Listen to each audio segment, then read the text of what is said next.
Segitiga Bermuda atau Bermuda Triangle adalah sebuah wilayah di bagian barat Samudra Atlantik Utara. Bentuk wilayahnya didefinisikan sebagai segitiga dengan titik ujung di bagian utara adalah Bermuda atau wilayah seberang laut Britania Raya, Puerto Rico atau wilayah Amerika Serikat sebagai titik di sebelah selatan, dan Miami atau metropolitan terbesar Florida, Amerika Serikat sebagai titik di sebelah barat. Segitiga Bermuda terkenal akan hilangnya berbagai kapal dan pesawat yang tak bisa dijelaskan, dan fenomena meteorologi aneh yang diduga terjadi di sini pada masa pelayaran Christopher Columbus. Ketika melintasi area segitiga Bermuda, salah satu awak kapalnya mengatakan melihat cahaya aneh berkilau di cakrawala. Beberapa orang mengatakan telah mengamati sesuatu seperti meteor. Dalam catatannya, ia menulis bahwa peralatan navigasi tak berfungsi dengan baik selama berada di area tersebut. Berbagai peristiwa kehilangan di area tersebut pertama kali didokumentasikan pada tahun 1951 oleh A.W. Jones dari majalah Associated Press. Jones menulis artikel mengenai peristiwa kehilangan misterius yang menimpa kapal terbang dan laut di area tersebut dan menyebutnya segitiga setan. Hal tersebut diungkit kembali pada tahun berikutnya oleh Faith Magazine dengan artikel yang dibuat George X. Kisah tentang segitiga Bermuda sudah ada sejak 57 tahun yang lalu, tepatnya tahun 1964.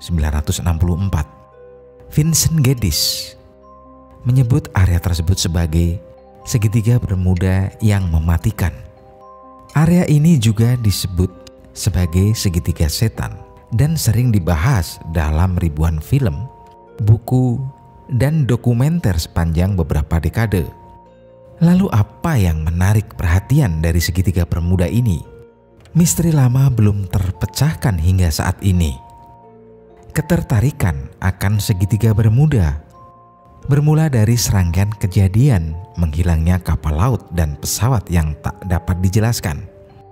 Tahun 1945, sebanyak 5 pesawat Angkatan Laut Amerika Serikat dan 14 orang dilaporkan hilang di area tersebut saat sedang melakukan latihan rutin. Saat itu, sempat terdengar suara kapten pesawat, Letnan Charles Tyler, di radio mengatakan, "Kami memasuki air putih. Ada yang tidak beres. Kami tidak tahu lokasi kami di mana. Airnya hijau, bukan putih." Angkatan Laut Amerika Serikat melakukan investigasi dan akhirnya melaporkan insiden tersebut. Penyebab tidak diketahui. Sejak kejadian tersebut sampai tahun 1980-an, sebanyak 25 pesawat kecil hilang saat melewati segitiga Bermuda.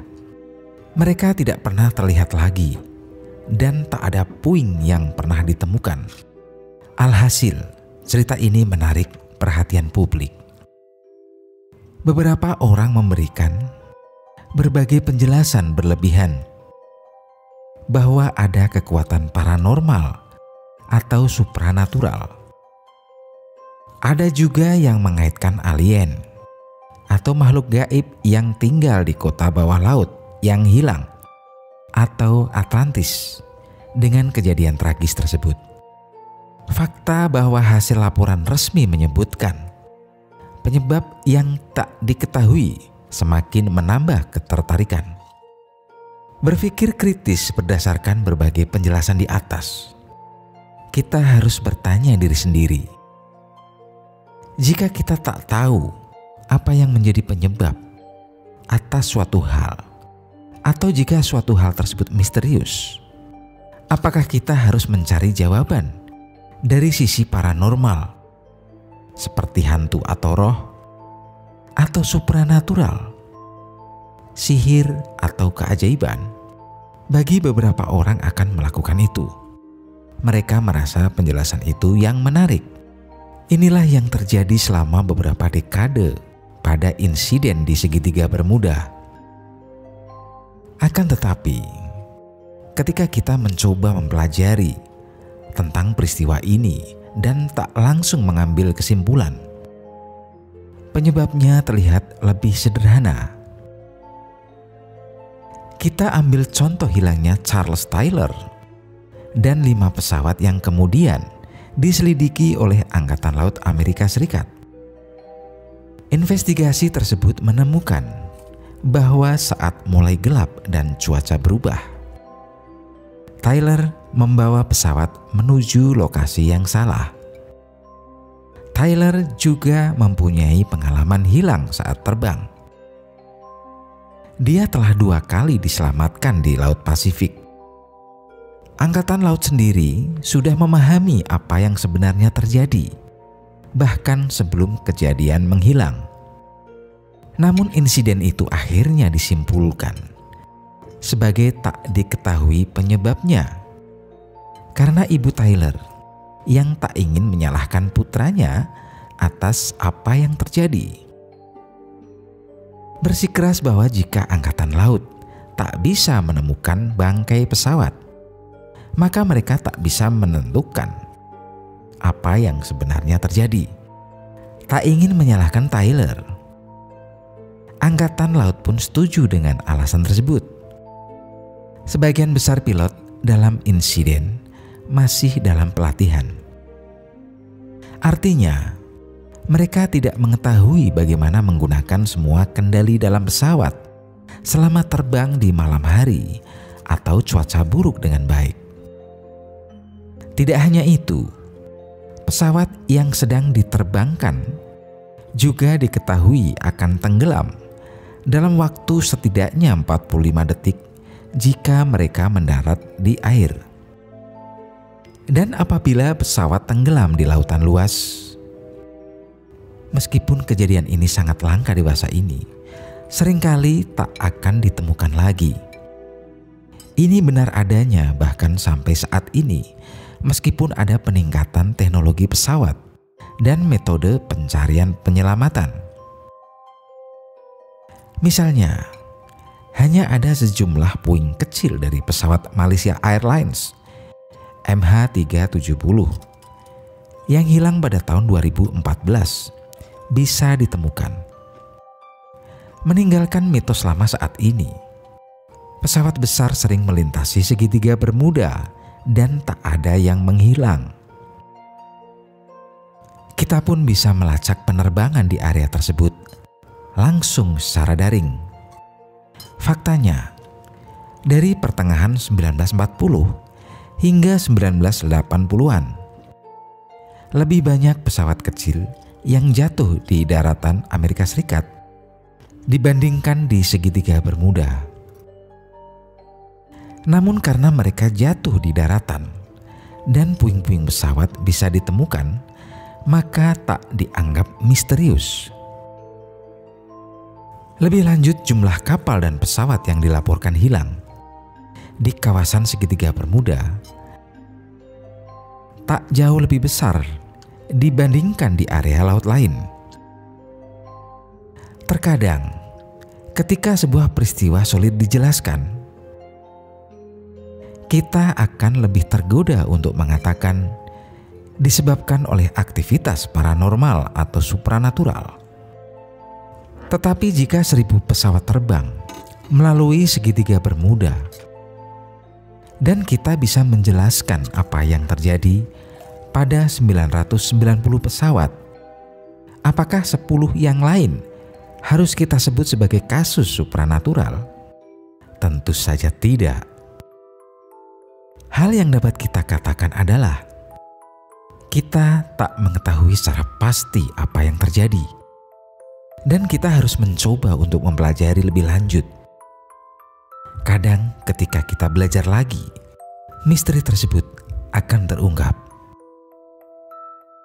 Berikut adalah penjelasan dari beberapa narasumber yang mengatakan keanehan segitiga Bermuda bahwa di sana terdapat gas metan.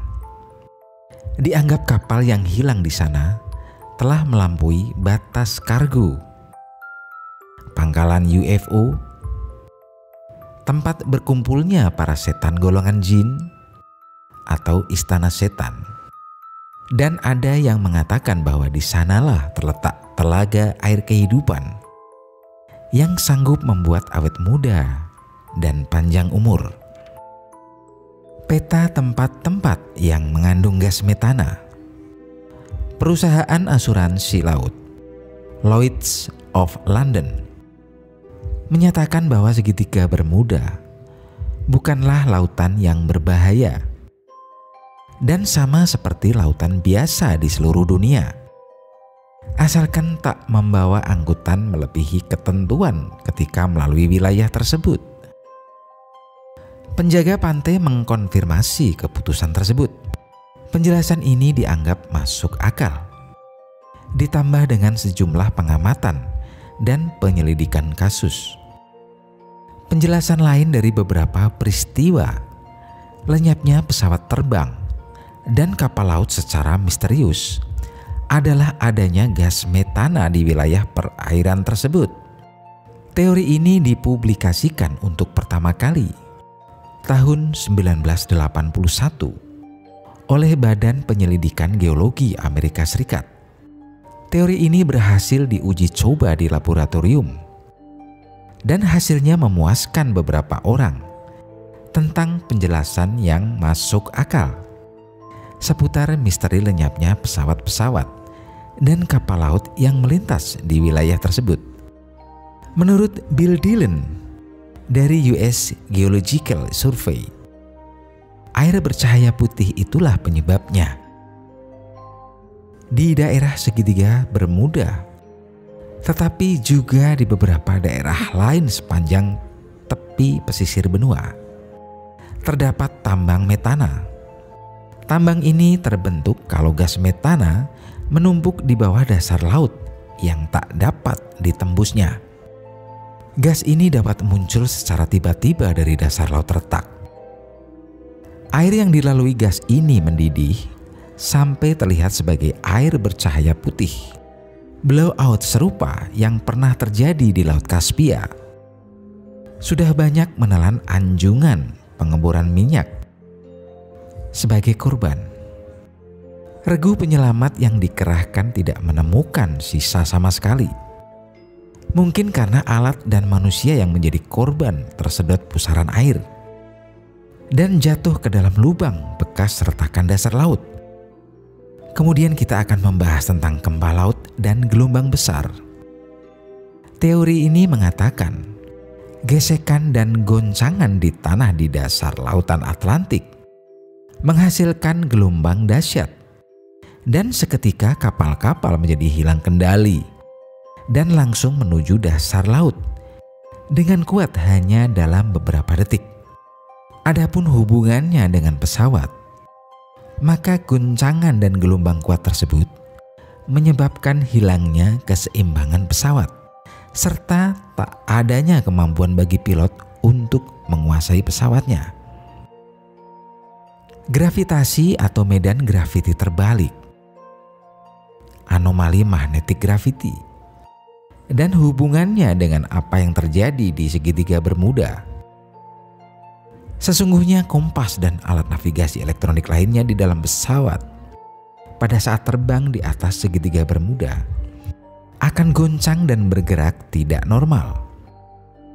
Begitu juga dengan kompas pada kapal yang menunjukkan kuatnya daya magnet dan anehnya gravitasi yang terbalik.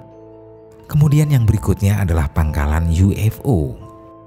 Pemerintah dan akademis independen Amerika Serikat mengatakan segitiga Bermuda disebabkan karena tempat tersebut merupakan pangkalan UFO, sekelompok makhluk luar angkasa atau alien yang tak mau diusik oleh manusia, sehingga kendaraan apapun yang melewati teritorial tersebut akan terhisap dan diculik.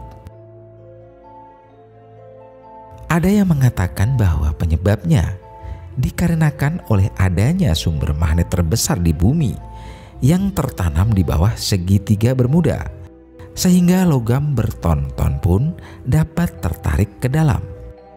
Yang berikutnya adalah lorong waktu, wormholes. Dalam sejarah, orang, kapal-kapal, pesawat terbang, dan lain sebagainya yang hilang secara misterius, seperti yang sering kita dengar di perairan segitiga Bermuda, sebenarnya adalah masuk ke dalam lorong waktu yang misterius ini. Seorang ilmuwan Amerika yang bernama Edo Snendic berpendapat, mata manusia tak bisa melihat keberadaan suatu benda dalam ruang lain. Itulah objektivitas keberadaan lorong waktu. Dalam penyelidikannya terhadap lorong waktu, John Buckley mengemukakan teori hipotesisnya sebagai berikut. Objektivitas keberadaan lorong waktu adalah bersifat kematerialan, tidak terlihat, tak dapat disentuh, tertutup oleh dunia fana kehidupan umat manusia, tetapi tidak mutlak, karena kadang-kadang ia akan membukanya. Lorong waktu dengan dunia manusia bukanlah suatu sistem waktu. Setelah memasuki seperangkat sistem waktu tersebut, ada kemungkinan kembali ke masa lalu yang sangat jauh atau memasuki masa depan. Karena di dalam lorong waktu tersebut, waktu dapat bersifat searah maupun berlawanan arah. Bisa bergerak lurus, juga bisa berbalik. Dan bahkan bisa diam membeku. Terhadap dunia fana di bumi, jika memasuki lorong waktu, berarti hilang secara misterius. Dan jika keluar dari lorong waktu itu, maka artinya adalah muncul lagi secara misterius. Sebab lorong waktu dan bumi bukan merupakan sebuah sistem waktu, karena waktu bisa dia membeku.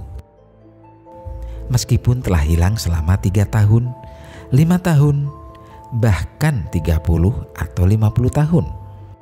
Waktunya sama seperti 1 atau setengah hari.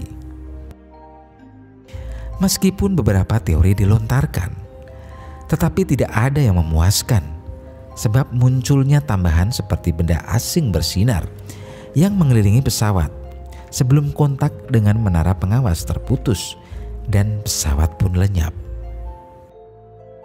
Bagaimanakah kritik dan saran Anda tentang misteri ini? Silahkan tulis di kolom komentar.